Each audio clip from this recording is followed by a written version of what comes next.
Okay. All right, great. Why don't we get started? Before I introduce our guest today, we wanted to talk briefly about the BSA's goal for returning to in-person meetings. Now, it's something that they've been working on, and I think it's going to be rolled out next month, at least to have the option to return to in-person meetings. So we wanted to poll everybody. We put a poll together just to ask what your preference is. If we do return to in-person meetings, there still will be a remote component, so people can stay at home and connect into the meeting via Zoom. So I'm just going to run that poll right now and just let us know how you feel about it.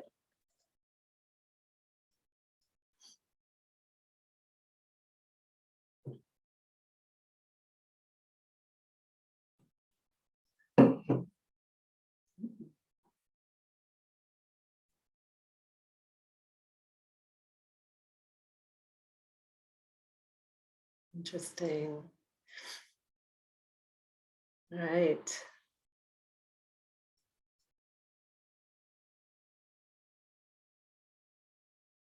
Looks like we have 100%. I'm going to go ahead and end it and share the results. Can you see it? Yes? All right. Not surprising.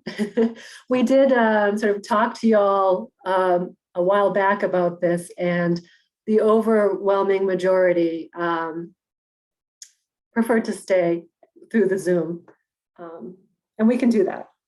But I just wanted to get a good sense of where what people wanted to do. Did anyone have any sort of comments that they wanted to share or talk further about this, or any questions about it before we move on? One of the things that would have been interesting is that if hybrid was an option,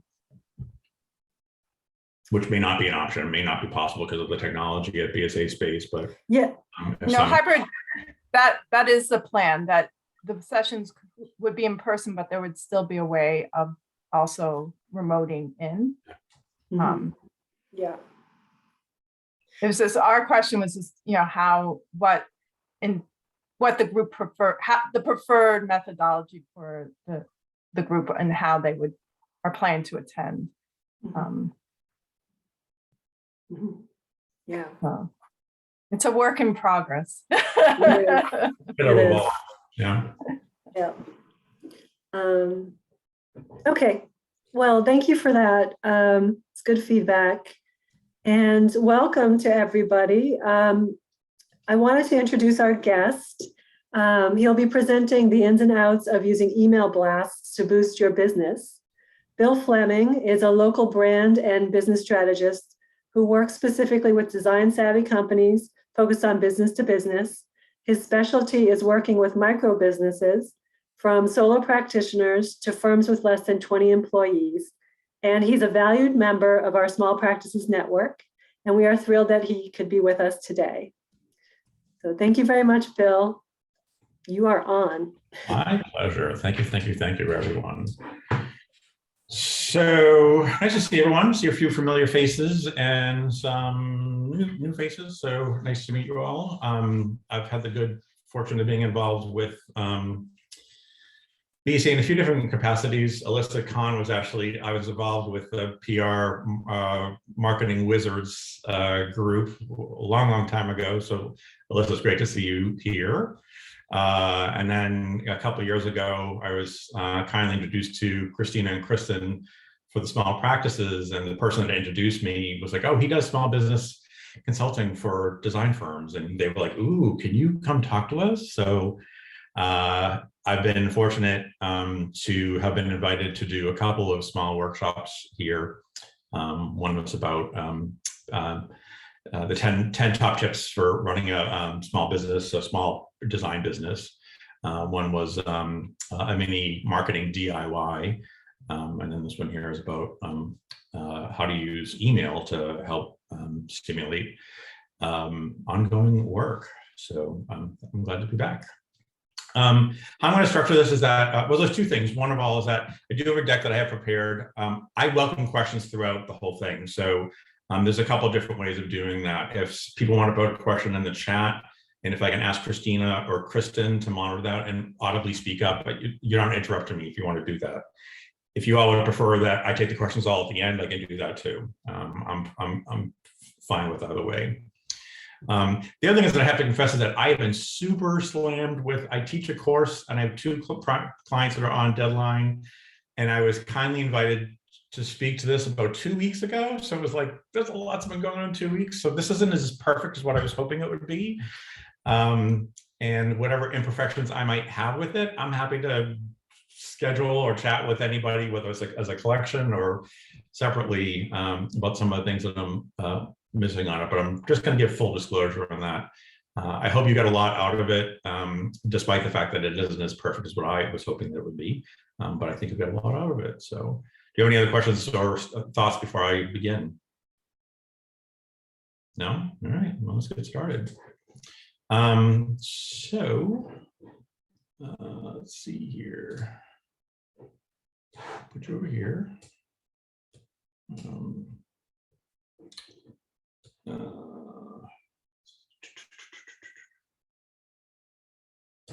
This is where things get wonky because I have a school set up for this, and then this is a different type of setup. But let's go for.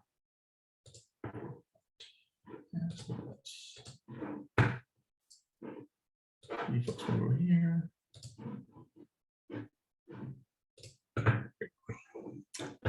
And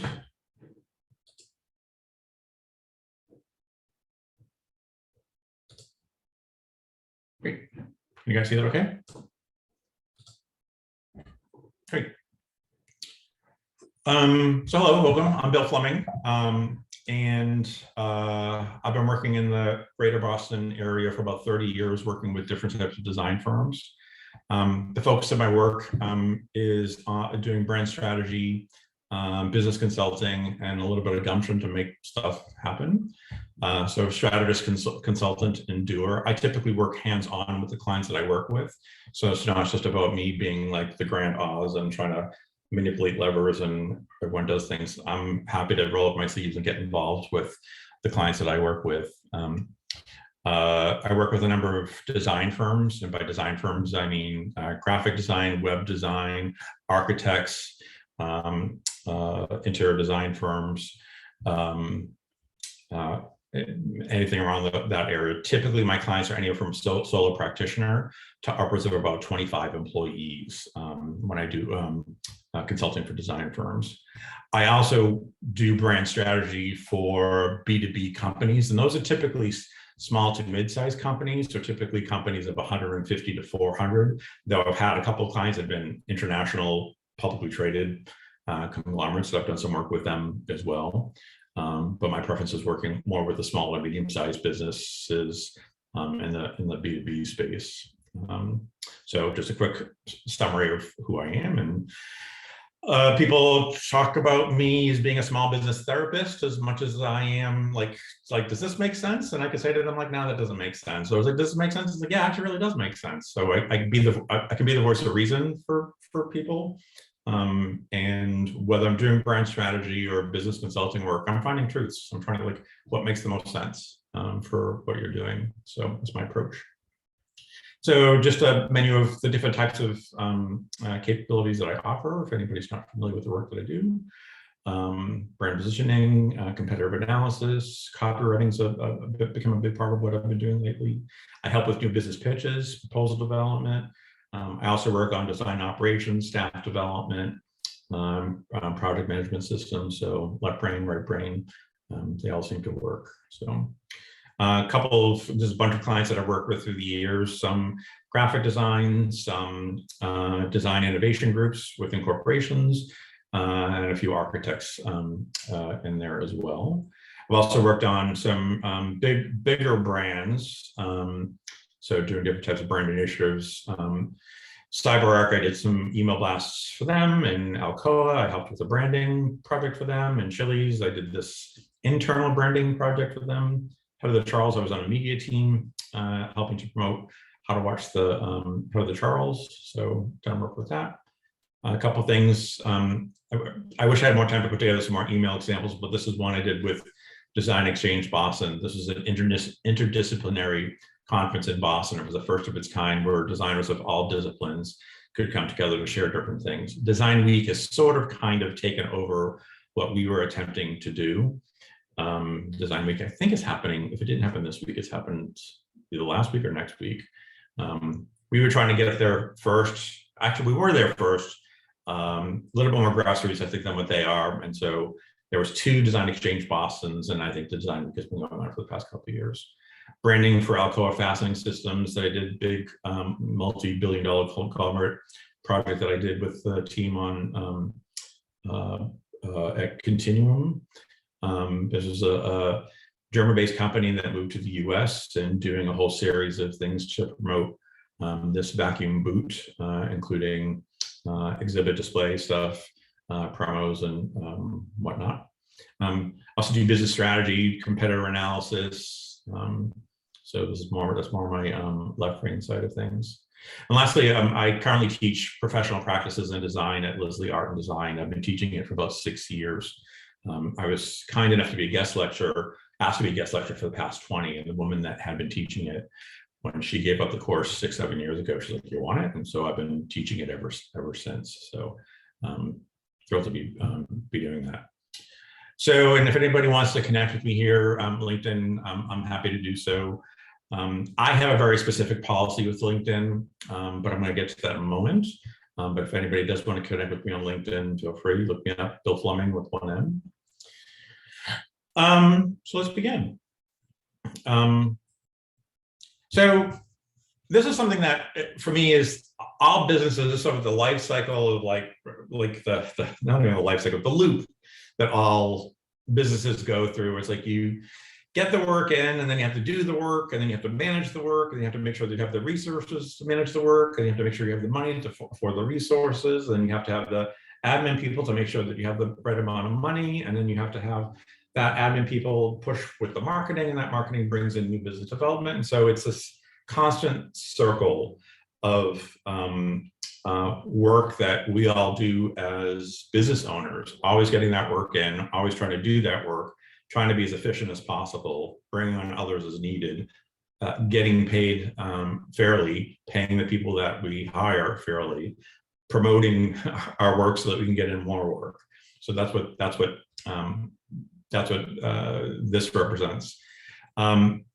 So there's a couple things about where we're at with in terms of like what branding versus marketing versus sales, and this is like my 2 cents version of where we are with branding, marketing, and sales. And some of these things will overlap with emails, depending on where you're currently at, but they actually don't have to be. So branding, I see, is establishing what your attributes are of your organization. So what are the things that make you unique? And you articulate that either in a visual way or in a messaging way or in an experiential way. So what is unique compared to what competitors are doing? What is different about you compared to what others are doing with a similar type of work? So branding is about establishing your attributes. Don't know why that's showing up. Where are you going? Stop. Somehow it got backwards here. Boom. All right. Versus marketing. So marketing is generating awareness for prospects. Once you have a brand established that, okay, this is who we are, this is what we do, this is what we're about, this is how we do things better or differently than others, this is what we can offer to you, that's branding. Marketing is getting the word out there. So using that beacon of light to like, here, we're here. And you're hoping that at some point your marketing efforts connect with somebody that's like, oh, I see that light and I want to see what's going on over there. And so that to me is marketing. And then sales is like, all right, let's reel it in. Let's bring some marketing things and hopefully some engagement that's happened through the marketing efforts. And so converting prospects into leads, turning leads into decision makers, and hopefully converting them to sales with it. So that's my definition of branding versus marketing versus sales.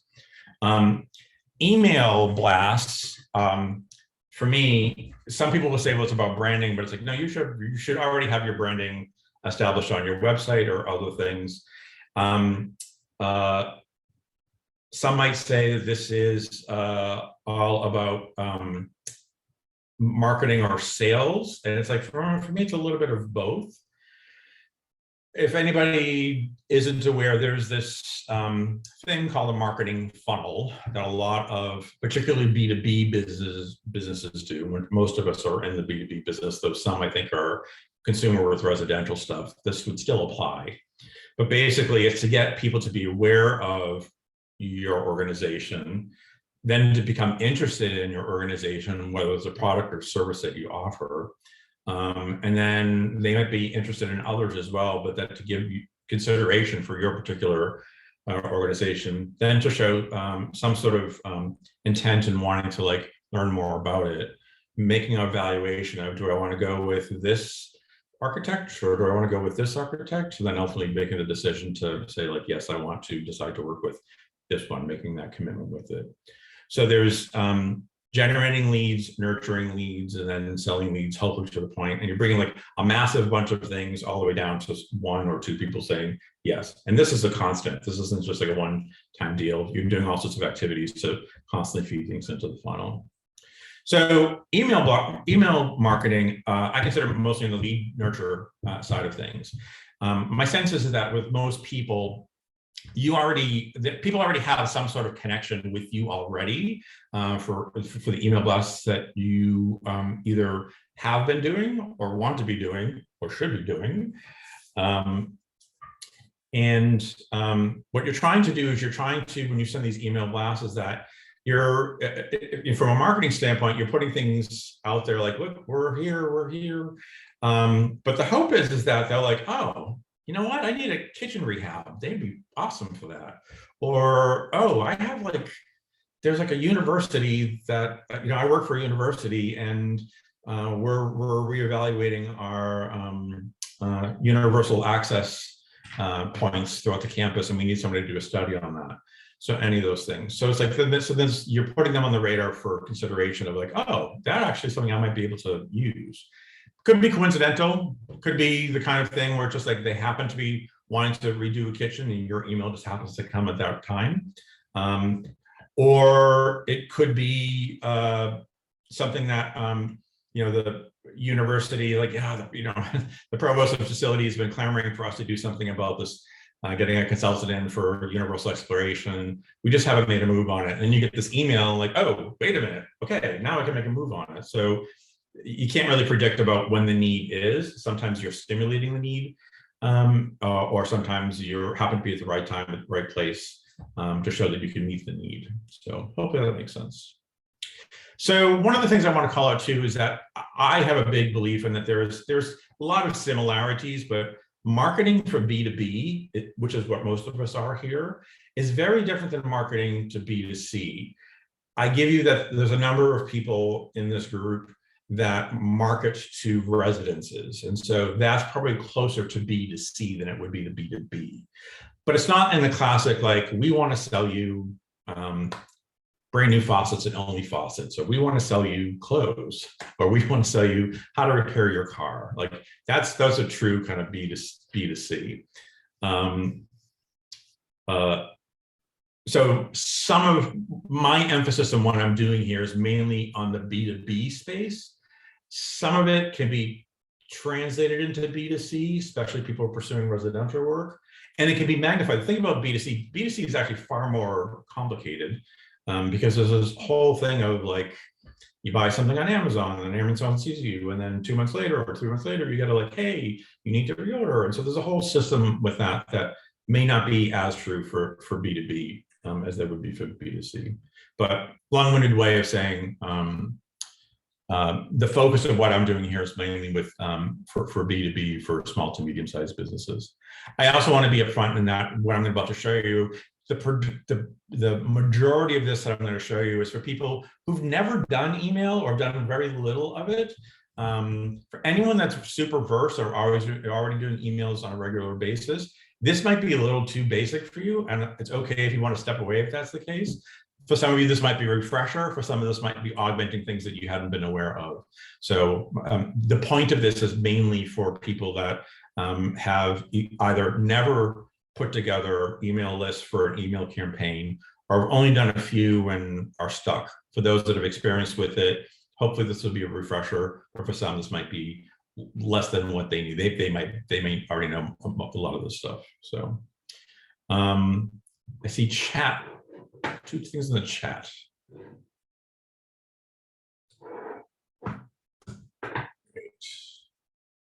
We have been working on an email blast for the past few weeks, and we were about to send it out today, but we saw the seminar and decided to wait to see if we're sure we weren't missing anything and go, whoa.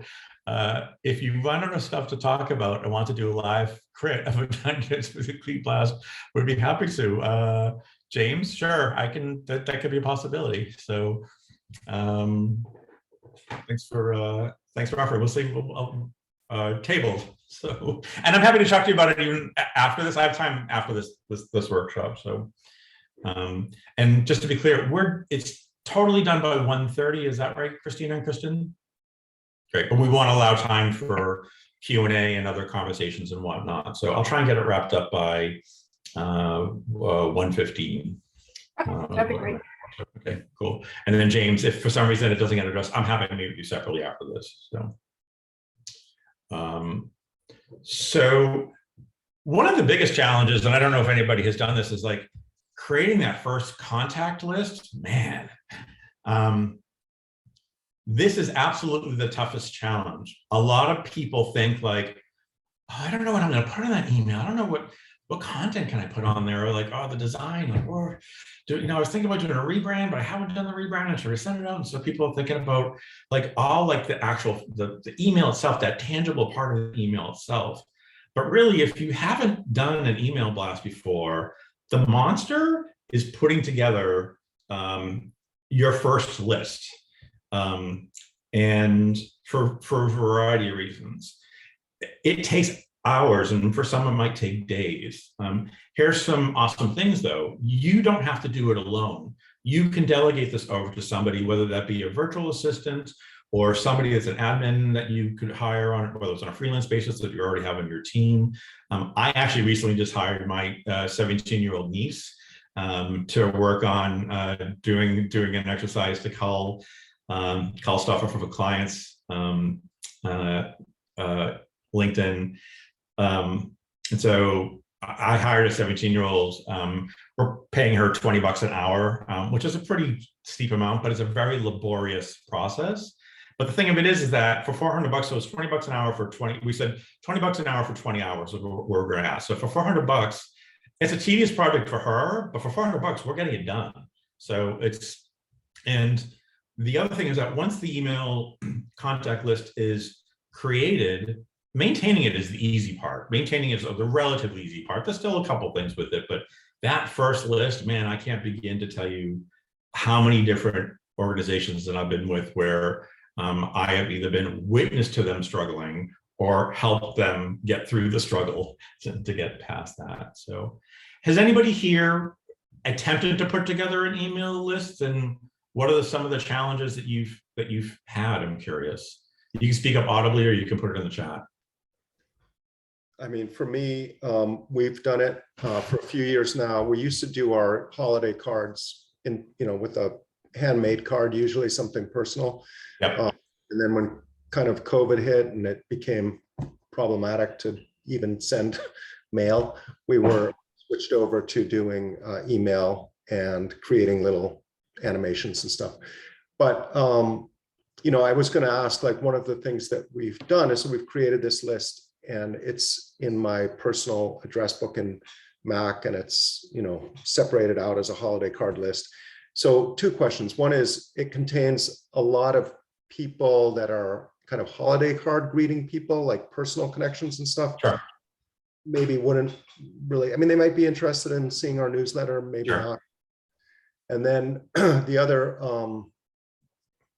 other question is kind of if we're going to then transfer that to we've chosen Mail Poet, which works as a email newsletter app within WordPress.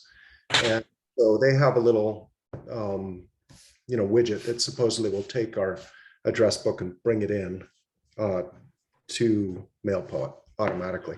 We haven't tried it yet, so I'm not sure how it's going to work. We're supposed to do that like today or tomorrow. Sure. But the question would be, what about sort of prioritizing? How do we decide, do we bring everybody or do we want to target it more narrowly? It's about 450 people on the list now. So one of the things, James, do you segment your list in any way? Do you have any type of identifier or tags? I had it broken down like, in fact, I think maybe no, I think the list is not. When I send it out previously, I didn't use MailPoet, I just used email. And so in order to keep the groups manageable, I just broke them up alphabetically. So I did all the A's and then all the B's and, What you want to be doing, and if we have time, I'll show you how I set up my email contacts and mail. I use MailChimp. I don't care which platform people use. I like MailChimp. I know people like Constant Contact. I know Squarespace right now. If your site's on Squarespace, Squarespace is offering a service to have email blasts with them. MailPoet with WordPress. I'm not allegiant to anything. I just happen to start using MailChimp. I'm familiar with it. I like it, but I'm not by any means advocating that that's the one to go with. Find one that works for you. But no matter which platform that you go with, almost all of them have systems to segment your lists. So for example, some of you might do residential work, and some of you might do facilities work. So you'd want to segment your list for like the contacts that are related to residential work and those that would be related to some sort of facilities work. So you want to segment it that way there. Also, there is, friends versus colleagues versus clients. So there's differentiations with that. So I have a big rowing community that I work with, and a lot of my rower friends have connected me on LinkedIn. But I have the work that I do has nothing to do with the work that they do. But I'm on LinkedIn with them when I connect with them. I'm happy to do that. But there are times where I'll send an email blast. I'm like, the rowers aren't interested in this. I'm taking them off this. I also have students, and sometimes I might send out something more advanced, and I'm like, no, I'm not going to send something out to students. So one of the things about segmenting it is that you get to be, like, to your point earlier about, so you send these holiday cards out, and sometimes they're friends and acquaintances, but then sometimes they're actual clients or vendors or whatever. If you segment those lists, no matter which platform you're using, you're then able to pick and choose when you do send out email blasts or any promotion for that matter. We're only going to use this portion of the list, or we're going to exclude this portion of the list. This is not relative to them. You really want to be focusing in on sending it only to people that have it's some iota of an interest in what you're trying to promote. It's not enough for it to be like, great, they exist. It has to be something, just an iota of like, oh, they do that type of work, or they got that award, or they're involved with this community, something else. It can't be just like, oh, they exist. Yes. So hopefully I was going to maybe jump in because I've worked with, different sized firms over the years, from, 15-person firm up to, 20,000, and in between more like the 100, 70-person to 100-person firm. But one of the things that I'm curious on your take on this, because especially for smaller firms, and I'm not sure, James, what size mailing list you're talking about or what other people have here, maybe your list starts small. Segmenting is good. And I think it's definitely good to categorize your contacts. But I think in some ways, it's always good to share the word with cast your net wider. And Bill, you may disagree with me, because in firms where I've had, multiple market sectors, commercial, higher ed, science and lab work, we always, when we did our email blast, the thought was always to cast the net wider, because somebody that you might categorize one way may not think of you in the other way. And so you don't, I guess when you talk about having an iota of interest, you may get somebody, may he be a board member or be on a committee somewhere else who doesn't realize like, oh, you do that kind of work. So your holiday card list may be perfect for other work. So I guess I would, I would encourage people to cast the net wider and not worry so much, because if someone's really not interested, they might delete it right away. But you might be getting to that later too, Bill. So yeah, so the thing for me is that what I want to discourage, the thing of it is that unsubscribe button, right? So if I send, I totally get what you're saying, Alyssa, is like, expand beyond, because you never know, somebody within those, in those margins might be somebody that might be interested in this stuff. The thing for me is that sometimes those people, if they get it, like, I don't need to see an email about residential houses. I work in facilities. So like, I mean, and sure, could somebody at one of the residential houses, one of your residential clients, happen to work at a university that needs facilities work? That's possible, sure. There is, for me, if you're sending an email specific to about doing facilities, design for facilities, and you're getting these residential emails sent to you, it's like, I'm gonna unsubscribe. It's like, they're not sending me stuff that's relevant to me. So it's sort of like, and it's trying to find that sweet spot of, to your point, Alyssa, of like, how do you go like just beyond the right way, but not to the point where you're sending a bunch of emails to people that it's not relevant to them, and you don't want to jeopardize them going unsubscribe. That's really a fine line. I mean, I guess I'm curious, the unsubscribe concern. I wonder that, maybe after your first one, maybe after the second, I mean, it probably dwindles, I would think, the unsubscribes over time. Yeah, might select, might self-select after your first email. And then, I think it's sometimes easier to delete an email or just ignore it than to unsubscribe, because that's one extra step, right?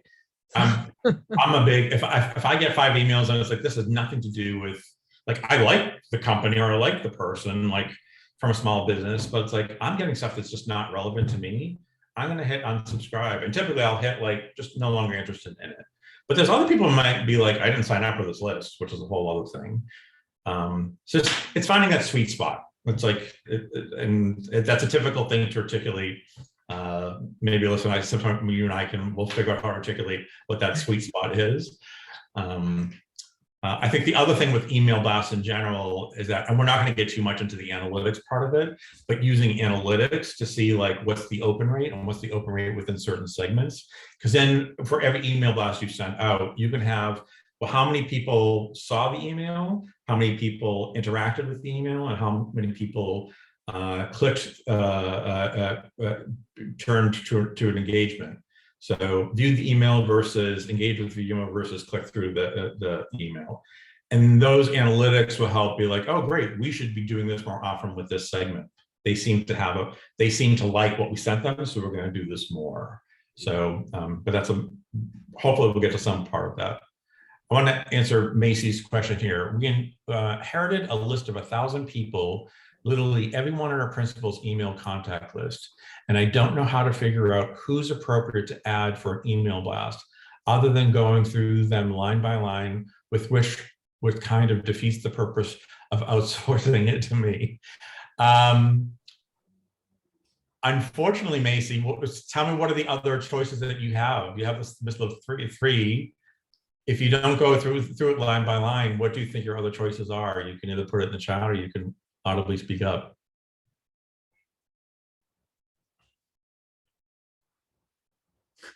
And schooling, yes. Yeah. So this is the kind of thing where if it's been delegated over to you, you get to delegate it over to somebody else. So competing meetings in the office, hence why I'm using chat. Great, that's fine. Glad you're here, Macy. Thank you. There's a tool I'm going to show you that that list that you have. I have 100 people. Is that 100 people called from LinkedIn by any chance, Macy? Or is it just from all different sources, like a digital Rolodex or physical Rolodex, or email contacts, I believe. All right, cool. So, and what you don't know is who of those lists are like personal contacts. Like it could be his cousin from Indiana, as opposed to not organized, unfortunately. Macy, do you have with that? I'm happy to chat with you offline with us here. Yes, that's fine. So the the challenging thing is that there you do need to go line by line. On the one hand, 1,000 seems like a lot. It actually isn't. You can do like 1 or 2 hours today, 1 or 2 hours tomorrow. If it's the kind of thing that you can teach somebody what to look for and delegate it, get a virtual assistant, hire a 17-year-old nephew or niece, get a high school student that is prolific that you can, it's a relatively easily delegatable thing that you can do, where if you say, if you see this, then do that. And if you don't see this, then do this instead. If you can do that, you can delegate it as opposed to you trying to go through it. But really that first pass, it really is going through line by line, which is annoying as hell. And that's why I call this a monster challenge, because the monster is on all little details, all the little hairs of the monster. That's what you're trying to make sure that, like, okay, which hairs are good. But again, once you go through this exercise, maintaining it is relatively simple. Unless you wait another 2 years to do something, the care and feeding of it can be done relatively simply. One other suggestion, potentially, Bill and others, I don't know, I mean, if it's a firm, it sounds like this is a firm which has multiple principals, so they come from different sources. I'm wondering if Macy's list is sorted, if at least you have the ownership of each contact, if you know who it belongs to. I mean, sometimes if you have a really monster list, it could be, it could be converted to a Google Doc. It could be a spreadsheet that's shared, online, as long as the principals are there. If you could have everyone just do a quick call, depending on how long ago you inherited this list. If it's a really old list and you've just had it, or if it was just a recent data dump of gathering everybody's together.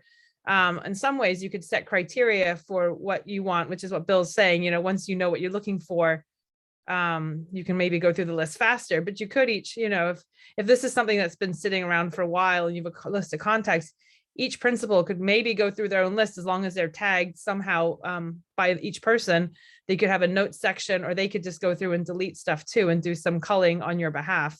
I mean, I guess the worst thing, worst case scenario is that you just send out an email list without culling it, right? And then you get a lot of unsubscribes, which maybe that's more of spam marketing. But if you really can't get through all of it, it depends what your timeline is sending things out.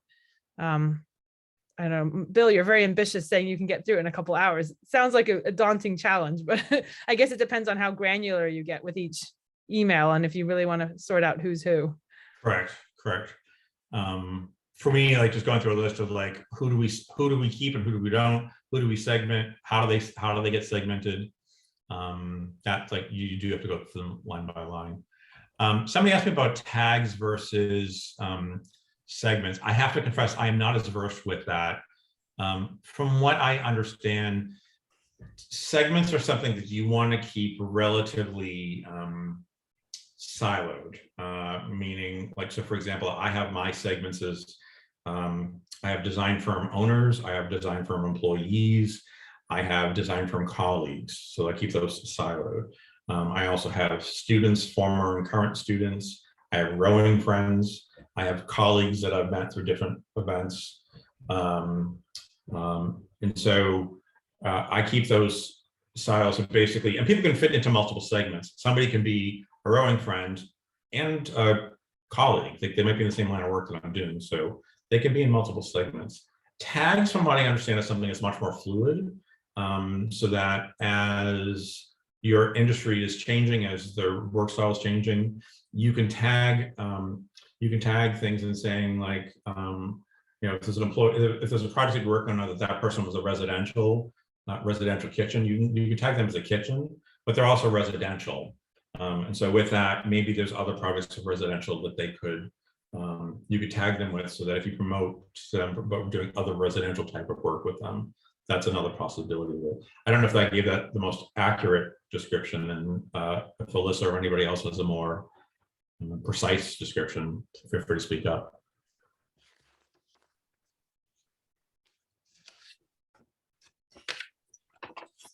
All right, well, we'll leave it at that.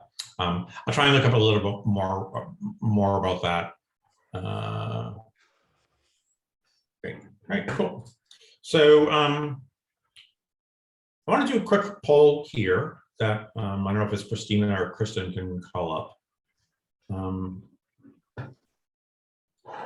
Or if I call up. Nope, I got it. Great. It should be popped up now. Yep. So choose one or the other. Don't choose both if you can, just one or the other.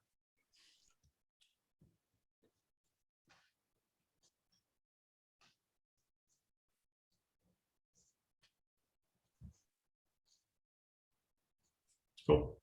And we have 10 of us on this call right now. We have 22.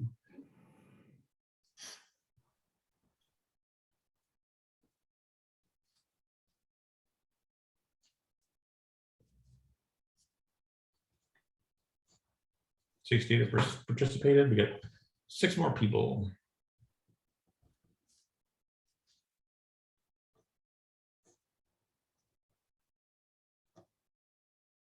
All right, and this is good as we're going to get. Oh, there we go. 7:30. Thank you. So great. The majority of you do not connect with people that you haven't met. Great. But there's a big chunk, about 43 people that you connect with people that you've never met. So what I'm going to show you next is more applicable to the people that only connect with people that they have met. And when I say what may have met at a webinar like this. Like I need to meet you at a party, but it's like, so Elsa, if I see you there, so like, okay, we're meeting. So like just some, for me, I guess I have the word iota today, some iota of a connection. Sure, so if also if this is something LinkedIn connection and say, hey Bill, I was at your basically email thing, really appreciate it. Would you like to be connected? Sure, here's my thing, I would do that. When I get somebody who's just like randomly from a different company or different organization and what else, like I don't have any idea. And even though I see those were like 6-ish so connections together, if I haven't met them, I personally don't connect with them. If they offer something that's interesting that I like, well, but I'm curious to see more about what they do, I follow them. There's an option in LinkedIn, I'll show you in a minute, how you can follow them. And that's a way of like, I want to see what they're about. I don't know them, but I want to sure you get enough of my interest. There's plenty of times where I might read an article, see something on Twitter, where it's like, I really wanted to get to see like what somebody does. And so I'll go on to LinkedIn and I'll follow a person, which is different than connecting a person. Connecting a person means that there's a two-way connection. Think Facebook with friends. You ask somebody to be your friend, that person says, I'll be their friend, and now you're connected and you get to be friends.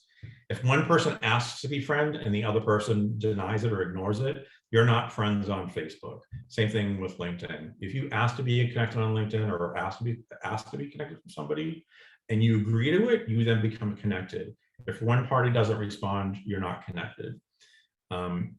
So for those of you that are connected, again, my mantra is that I only respond to people who ask me to be connected. I've had to met them in some way, shape, or form, however briefly, or I don't. It's that simple. I know if I like with it, saying that I follow them. So this is important because of one of the things you could use your contact list that you have already in your programs. I happen to use Apple Contacts. Some of you might use Outlook. Some of you might have a more fancy CRM system that is capturing contacts. How many here feel like, and you can just do a show of thumbs up on your screens. How many here feel like that LinkedIn has probably the bulk of accurate professional responses? Actually, you could do a thumbs up or a thumbs down if you want. I didn't understand the question. What do you So is LinkedIn a reliable source for you to have a list of your connections that people know you, know who you are, as opposed to do people on LinkedIn, do they know who you are? Let's put it that way there. So I got 1, I get 2 yes, I get 3 yes, I get 4 yes, I get 1 sideways. All right. How many are no's? You can do the no signs. Like, no, it's not the reliable source for me. I agree with the sideways one. I think it goes either way. Yeah, it can be. I've had contacts on there for 15 years that I haven't spoken to, and I met once at a conference, right? Sure. And That's then you the kind of have, person, yeah, but that's the person, that's a periphery person that's like, all right, you've met them, you know them, and that's a person that I would include in the list. So good advice. yeah, so that's what, like you're talking about, like having people expanding beyond, you know them, like it's an iota of connection years ago. So I didn't see many thumbs down, and I'm curious if it means for the ones that thumbs down, because it would either be like, nah, LinkedIn doesn't really have much for me on there. I'm curious to hear about from those folks, like it could have been a thumbs up, a thumb sideways, or a thumbs down, but there's a lot of no thumbs down. Why is that? What else could there be for where your contact, the prime source of where your contacts would currently be?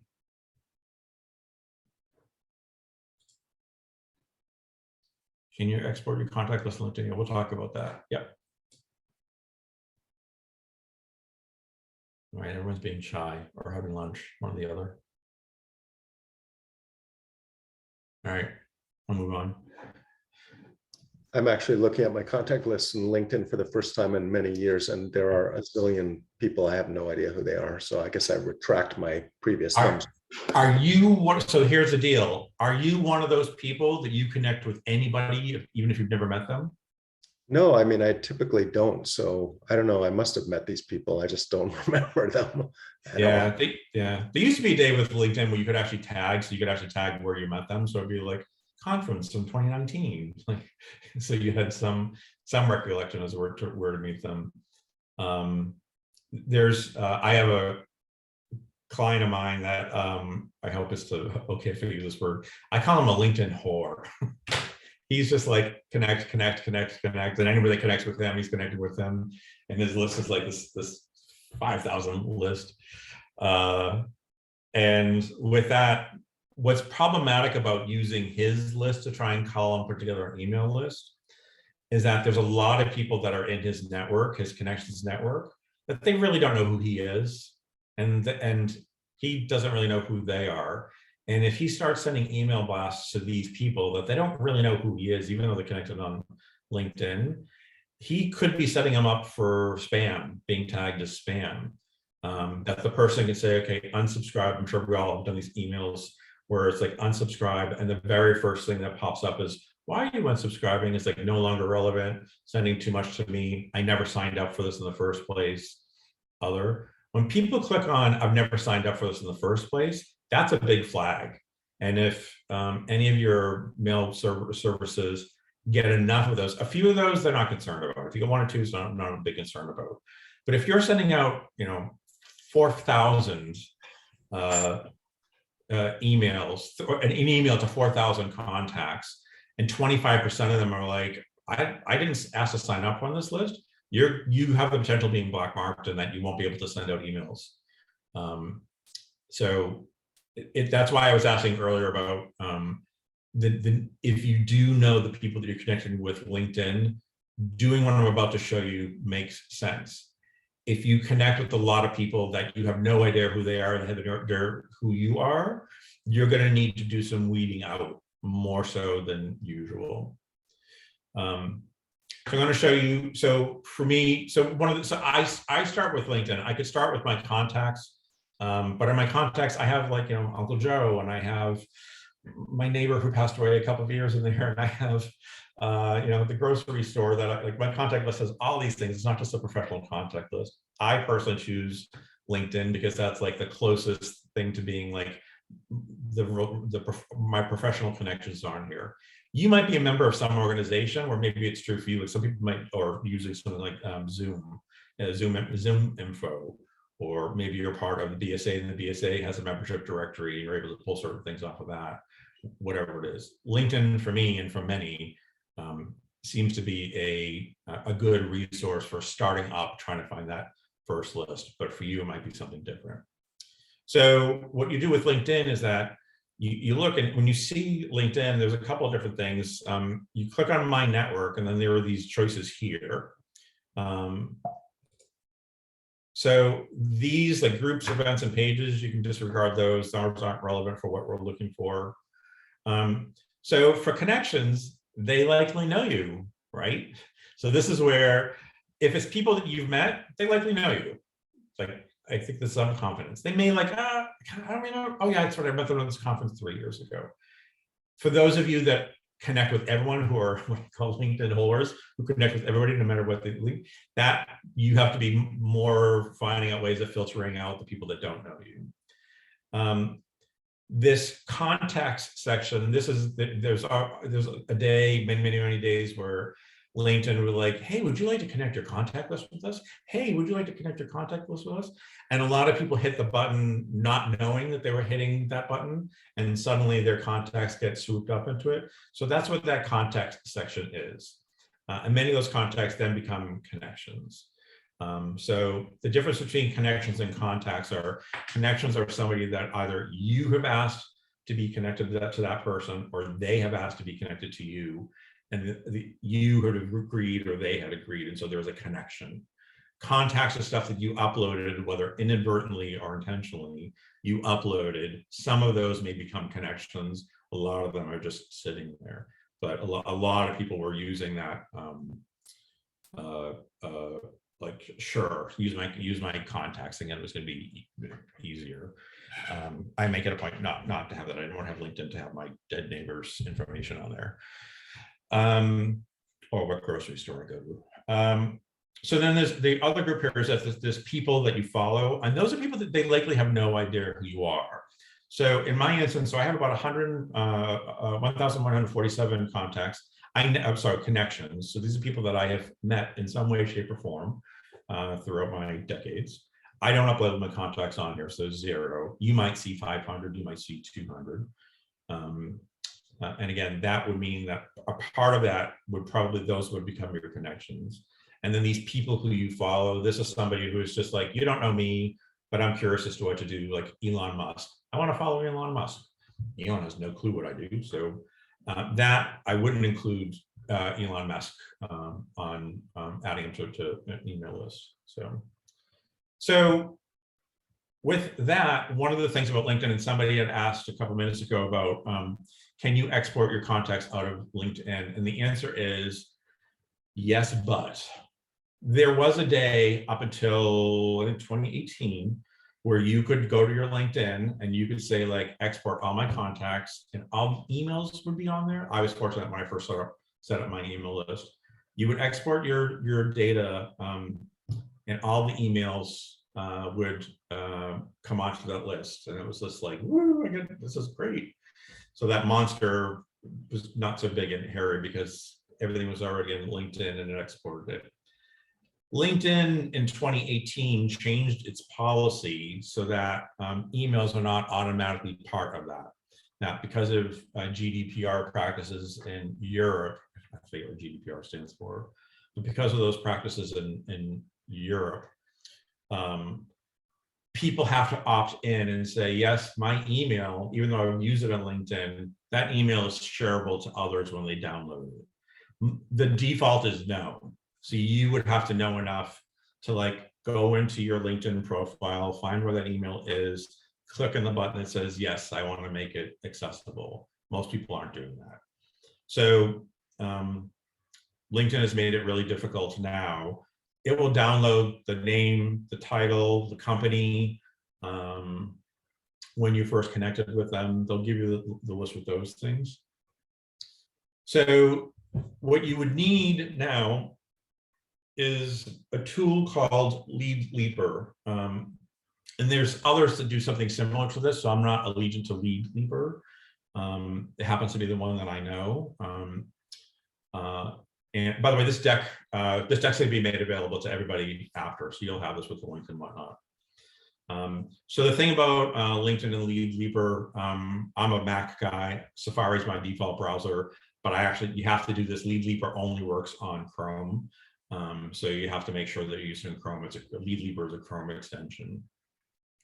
And so what Lead Leaper does is you find a contact on LinkedIn that you already have, and then you use the lead leaper extension, and it extracts the data of that person, will somehow find that person's email if it's available, and then we'll add it onto a spreadsheet within lead leaper.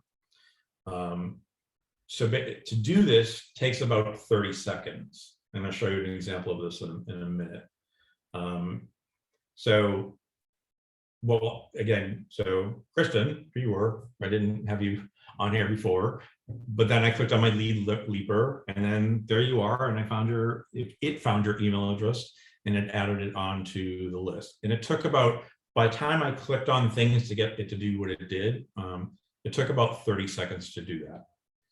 So I'm going to show you this video. Let's see. Let me just do one thing here. Share screen, optimize. Yeah.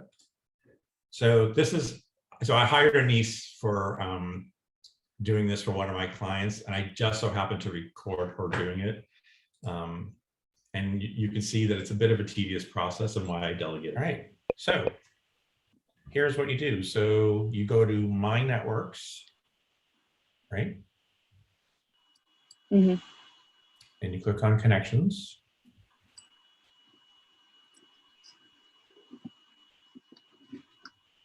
And then you sort by last name.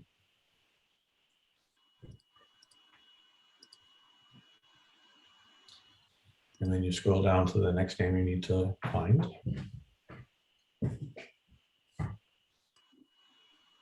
And you click on Lead Leaper. So it takes a few seconds for it to find what it needs to find. Let that do its magic. Once it does its magic, you can switch back over to LinkedIn. Great. You can see it pulled up its email address and then repeat. Mm-hmm.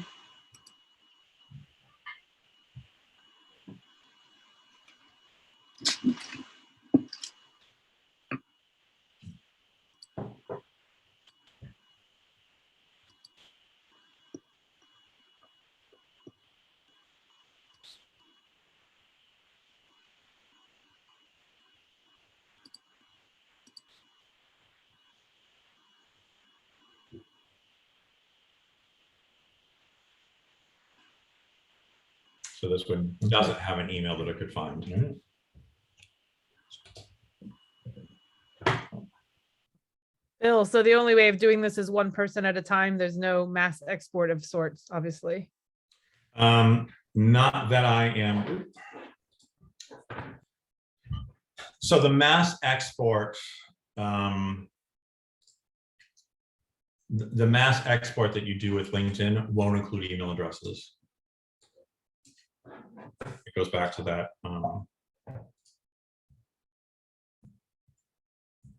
It goes back to this.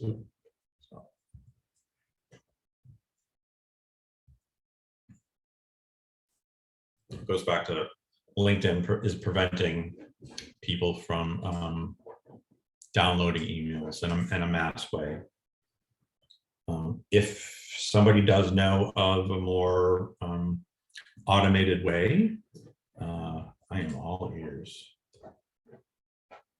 Where did you all go?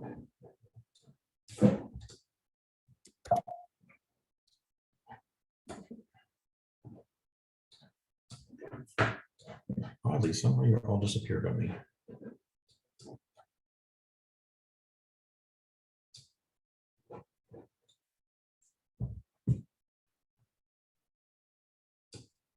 There you are. Right, sorry, somehow you disappeared on me.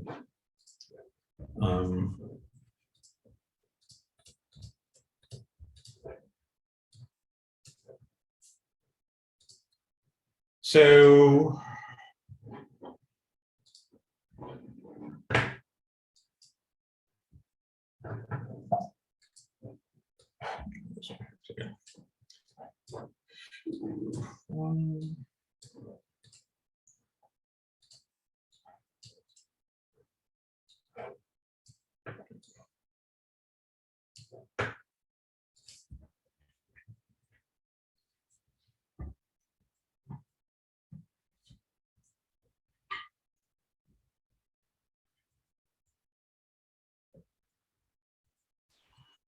So what this does is that Leadleaper then starts collecting this list for you. And again, if it can't find an email address, it's not going to do it. It actually labels certain email addresses as questionable. The greens are likely safe. The orange ones are questionable, but you can also deduce like, yep, that seems about right.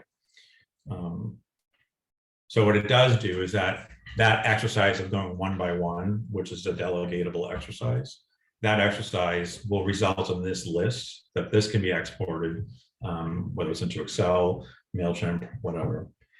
If you excuse me for one moment, I need a bio break for like 2 minutes. So duty calls. So I will be right back.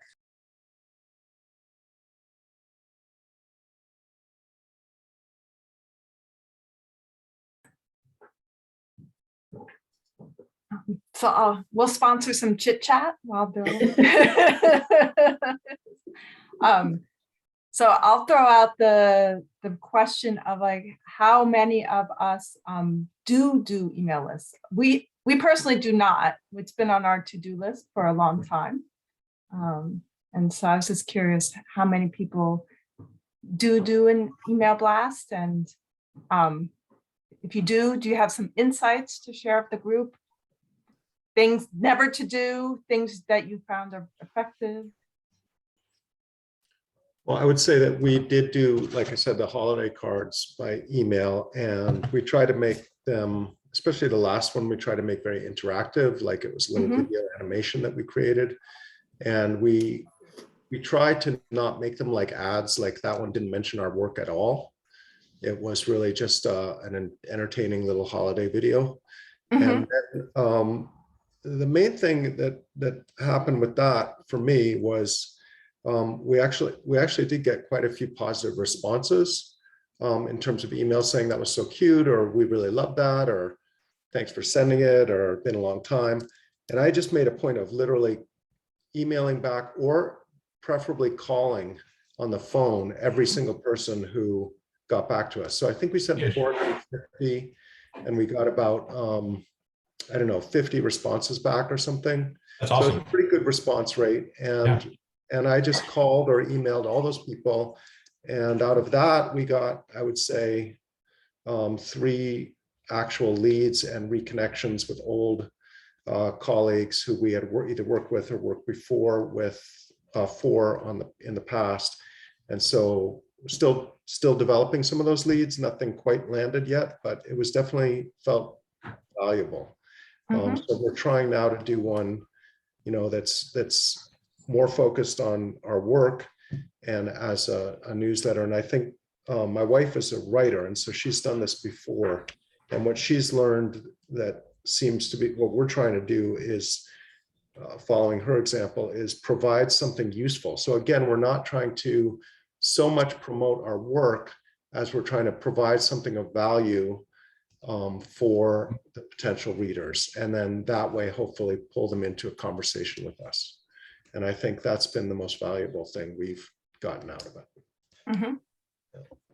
Interesting, thank you. I love the idea of you personally following up with each person. Yeah, I think it's a fantastic idea. I think it's one of the things. So Christina, have you done email blasts before?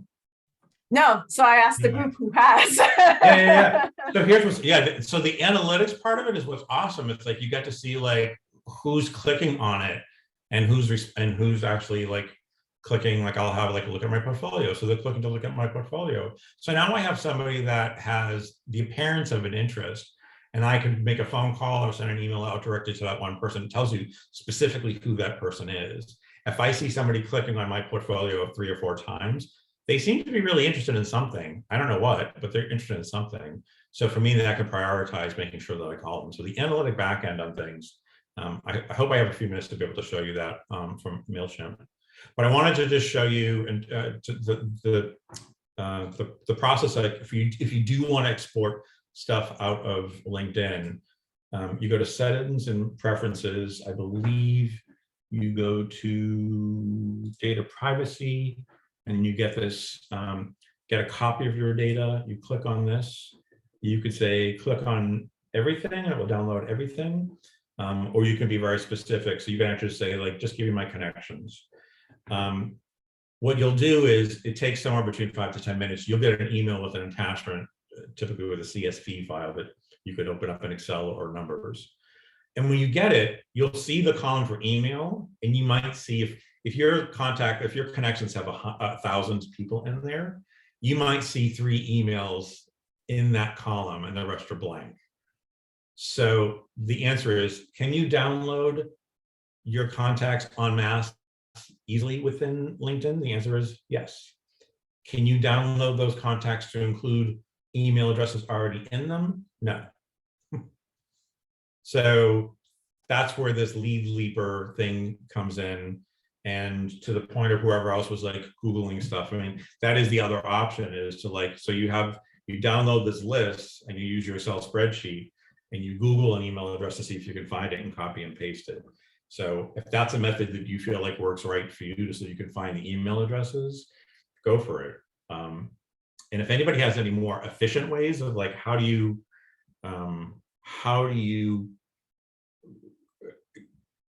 because if this is about email blasts. So if with that case, how do you get the most accurate current email for that person? The other thing you have to think about is that some people have multiple email blasts. They have one for work, they have one for personal.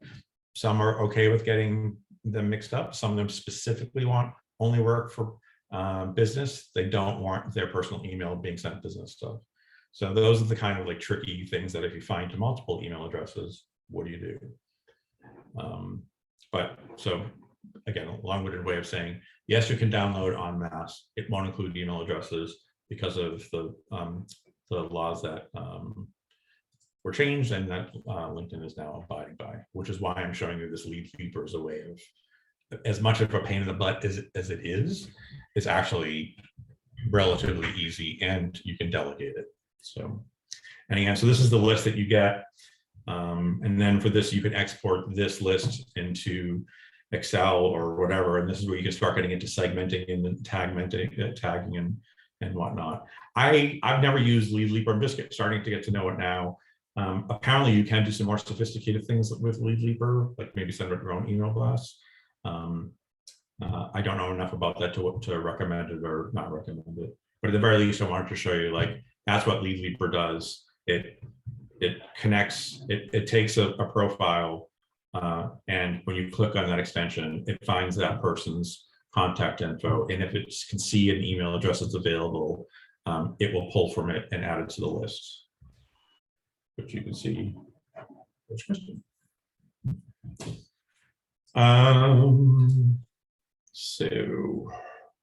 So the way we calculated it, we figured it takes like roughly 30 seconds per LinkedIn connection to be added into Lead Leaper. So if you have 500 connections in your LinkedIn, it's going to be about 15,000 seconds. So it divides up into 250 minutes, which is roughly going to be about 4 hours. So that's pretty manageable. And you can do like 10 minutes here, half an hour here, an hour here. It could be 4 hour spread. Just remember where you left off. That's why in that video it says to sort by last name, so that you can always tell where you left off. The Lead Leaper list is sorted by last name. You have 1,500 contacts. It's probably going to take you about 13 hours-ish.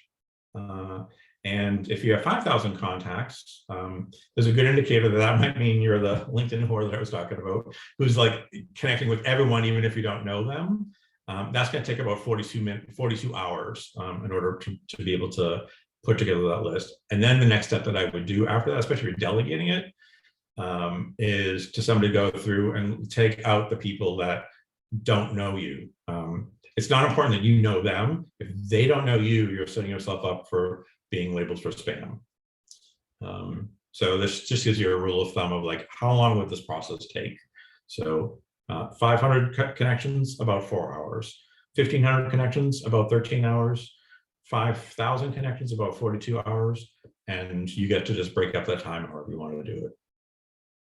So yeah, so these are the suggested tools that I have.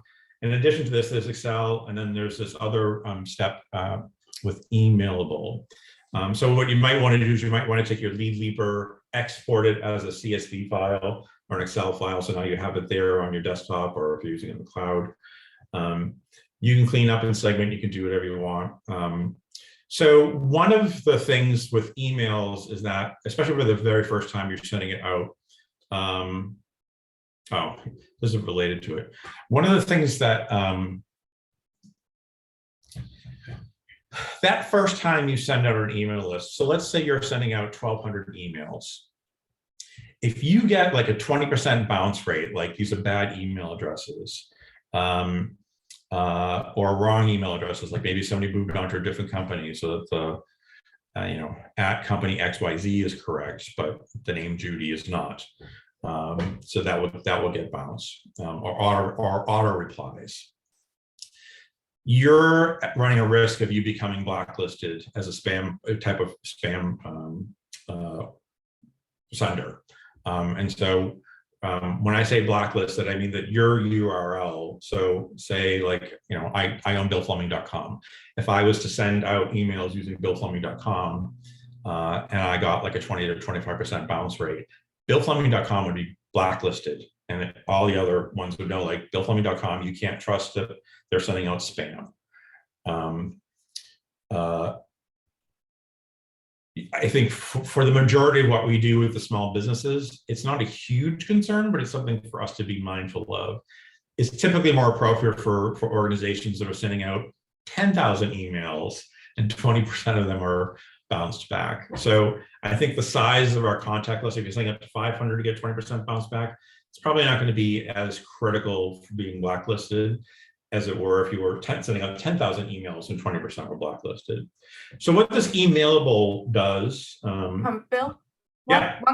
one quick question.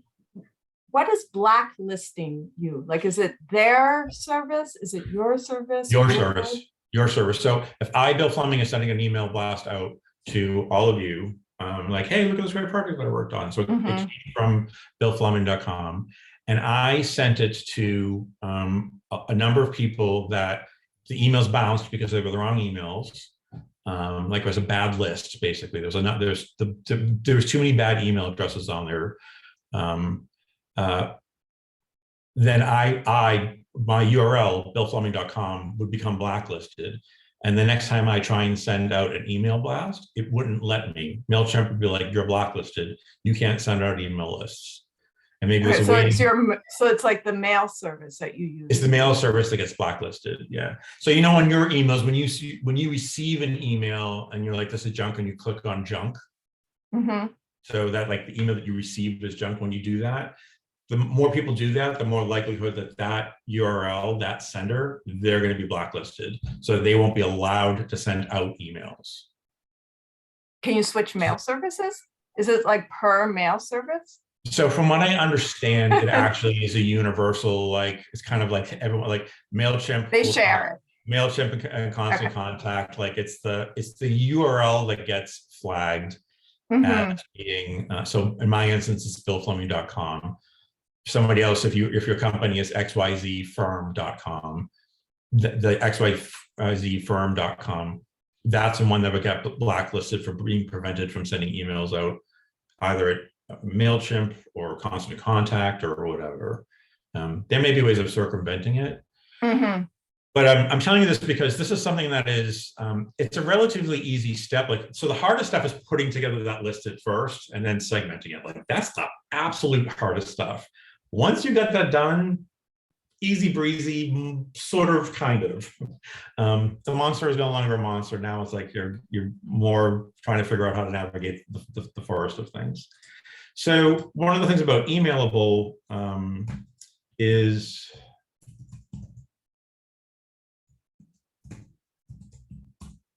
and I've used this for a couple of my clients. So what they do, let's see. You could use this for companies like Airbnb, for example. They'll probably pay for the service for constantly monitoring emails continuously. For us, we just needed a one-time check. So what you can do is you upload the emails onto their system.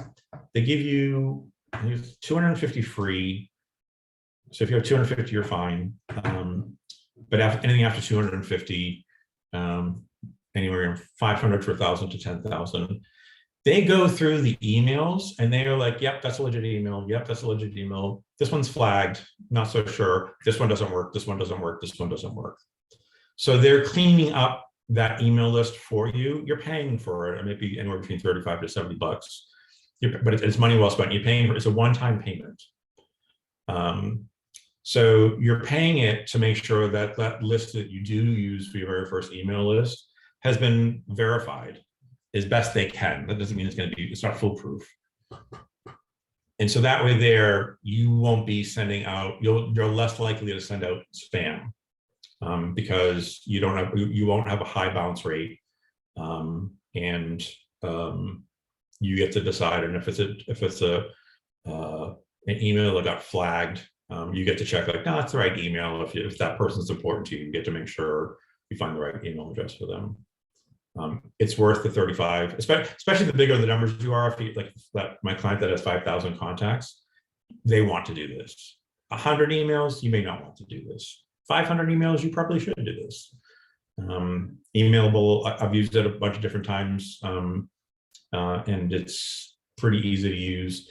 I think it takes like within a couple of hours, you upload the list, it churns, and then 6 hours later, you get the list back to you, and the list back to you says like, check, these are all good, these are not good, these are questionable.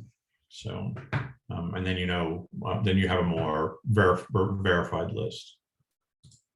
I know we're getting close on time here, so I'm just trying to wrap things up.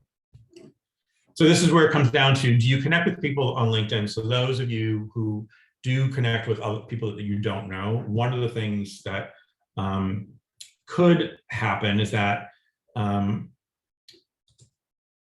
if you are sending emails to people that they've never met, like if you're on LinkedIn and even though you're connected, you've never met, they don't know you. If the recipient clicks unsubscribe, and typically when you do it, you get a prompt of like saying, what are the reasons why you're subscribing here? And one of them is, I didn't sign up to receive these emails.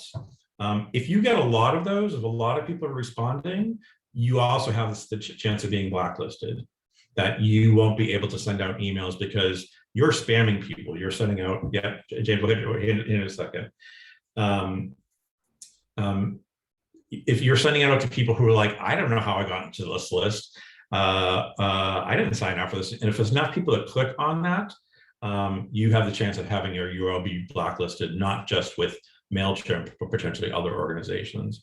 If it's only a handful, there's a couple of times where you'll get them, especially the first 2 waves of emails that you send out, you're like, yeah, but I know George. Why did George say that he didn't sign up for it? You just kind of have to let it go. Sometimes the people do it in a small handful of it, it's not a problem. It's not like one is going to be the problem. It's like when you get into 20% of who you're sending it out to, if they're saying I didn't sign up for this, you're spamming them. So, and then one last one here. So this is the verify, make sure that verify. One other thing that I want to say is never buy and use email lists for email marketing campaigns, because this you're going to have both. You're going to have a lot of bounced emails, and you're going to have a lot of people that say unsubscribe, I didn't request this. You will undoubtedly be blacklisted. There are different ways of using a purchase list, which I can talk about separately, but generally for conventional email campaigns, you do not want to buy a list. So James, what are you going to ask? I was just going to ask about that MailPoet. We use their unsubscribe button, sort of, it allows it, what it does is it just sends you back to, I actually didn't set it up, and the person who did it is off the meeting now, but it sends a message to the website, to the WordPress site, sort of the back end, and we get that message, and it just says unsubscribed. It doesn't go through, it doesn't give the person that poll. So some of them do. MailChimp and Constant Contact definitely do. But you're right, there are some mail servers that don't. Okay, so I mean, it's not required to give them that poll, in other words, I guess is what I'm asking. I think it's different platforms do require it. So it may be that MailPoet doesn't require it. Okay. Yeah, it just sends a message that's unsubscribe or subscribe. I think MailChimp does require it. I think Constant Contact does require it. Maybe if you pay a fee, you can take that off the list. Like if you're for the premium version of MailChimp, maybe they'll take it off there. But almost all MailChimp and Constant Contact, if you hit subscribe, you'll get a pop-up saying, why are you unsubscribing? And the one that is the problematic one is, I never signed up for this in the first place. Sure. Yeah. Okay. All the others are like, all the others are just, they're fine. You might be like, oh, they're really off my, like, I no longer receive my emails. There's nothing spammable about that. And you might personally be like, oh, but I like George. Why did George take me off the list? That's just the way that it goes sometimes. The one that's the problematic one, when you do have services that offer that choice, is the one when people say, I never asked to be on this list. And a lot of people. So, but thanks for letting me know that that's not true for all platforms. So content. So we're running out of time here. But content ideas, a couple of different things. So I'm a believer in smaller is better. One project or one topic or one community event. Newsletters, the time it takes to invest to put together a newsletter versus the amount of response you get for that newsletter may not be worth it for you. I would, if you're really gung-ho on doing a newsletter of some sort, give it 2 to 3 tests and see how it works and see what the analytics are for it. The amount of hours it would take for you to put that content together, on top of the hours I already spent on putting the email list together, it might be like, great, we're getting a lot of response on this, and a lot of people are engaging, and a lot of people are giving inquiries, and so it's great. If it works for you, keep on doing it. But for a lot of you, it's like, wow, I just spent like 8 hours putting together this newsletter, and only like 3% clicked on it. That's telling you like that's not worth your time. I'm a big believer of making it as short and sweet as possible. So a couple of different possible ideas. Recently completed projects. It could be a project or projects. You might have showcase projects. So it might be something that, like, in the spring right now, while everyone's doing these renovations, like maybe redoing their front facades, front yards or backyards. So you might have done a project 3 years ago, but it's relevant to springtime. So promote that. There might be something that's topic relevant. So it might be something with like home heating, like in the wintertime, home heating is a big deal. What can you do to have a better energy efficient building that you're in? Community events, if there's some sort of community event that you were involved with, you can promote that. Newsjacking is something that if you see something big that's going on, or small for that matter, it could be local, it could be national, it could be international. Newsjacking is basically, trying to give an idea of like, Greta, what's the woman that came over? She's an environmental activist. Greta something or another. Do you know what I'm talking about? So she's from Iceland, I believe, and she took a boat here, not flying. Thunberg. Thank you. So like, you could be like, we've done these zero carbon footprint homes using 100%. Like you're newsjacking, you're taking advantage of somebody who's in a profile with this news story, and you're able to send her an email that's saying like, yeah, we do zero carbon with platinum LEED certification stuff. So you're sort of taking advantage of a topic that's out in the moment. So just something to think about that. I have this belief, I was talking about saying like one thing, and I have this belief, I wish I had a better visual to show you with this. The emails that I sent out, which I haven't sent out, whatever, I make it short and to the point. I try and make it 10 words or less with one strong image. And I have a belief that my emails are like a billboard. When you go through like your email daily, I mean, I can just do it with mine. Let's see here.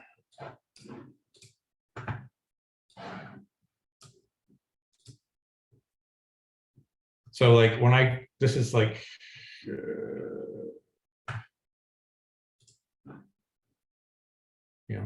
today's emails. When I click through this, I'm like, yep, I don't know how you are with your emails, but I take a look at these. Am I on? I'm on, you can see this, right? Yes. So I treat it like a billboard. Like suddenly somebody sees me. It's like they're just quickly flying by me, and it's like, oh, wait a minute. AIGA, yeah, sure. I want to see what's going on with AIGA. That's how I treat emails. Is that people aren't going to study them. People aren't going to read them. It's about getting your name, getting some sort of awareness out there. If they're interested, they'll look at it a second. If you give them one call to entry, click here to read the case study, click here to see the project that we did, click here to see the news event that profiled us on this community thing. Click, so like that's a call to action. Make sure that the email has a call to action. When somebody clicks on it, then your email is then awesome because you know that somebody's engaged with it. And you can get into the analytics game of like, oh, I had like a 25% click-through rate, which is massive. Or 3 people clicked on it, but the 3 people that clicked on it, one of which was Martha Stewart. so it's like, but you get to see the analytics that are behind that. But like I said, I have a belief on how I do with content is make it as simple as possible because most people nowadays don't have the time to read through it. My experience with both myself and with my clients is that typically for every one email blast I send out, there's typically about 700. I almost always get one inquiry, sometimes 2, of like, hey, what are you doing? We might need this from you. So the effort that it takes to do it, to get that one inquiry, is often for me time well spent. So I have to end it here now because I know they're already over. But that's what I got. Thank you so much. Sure. Thank you, Bill. Thank you so much. Very informative. Actually seems less daunting now than before. And my mind's already whirling with ideas. So thank you so much for joining us. Did anyone have any quick questions before we close? No? I'm available if anybody wants to hit me up after, whether it's immediately after this or some point in the next week or 2. I'm happy to chat. James, if there's something you want to show me, I'm happy to bounce stuff around with you. But I'm on billfleming.com, on LinkedIn, and I'll pull this up here. Hold on. Zoom. Zoom share screen. There you go. The slides. Yeah, there's a question about how to get the slides. There is going to be a recording of this available on the BSA's website, the BSA Small Practices website. But for the slides, though, if Bill can submit them to Susan, and then Susan can send them to the people who attended.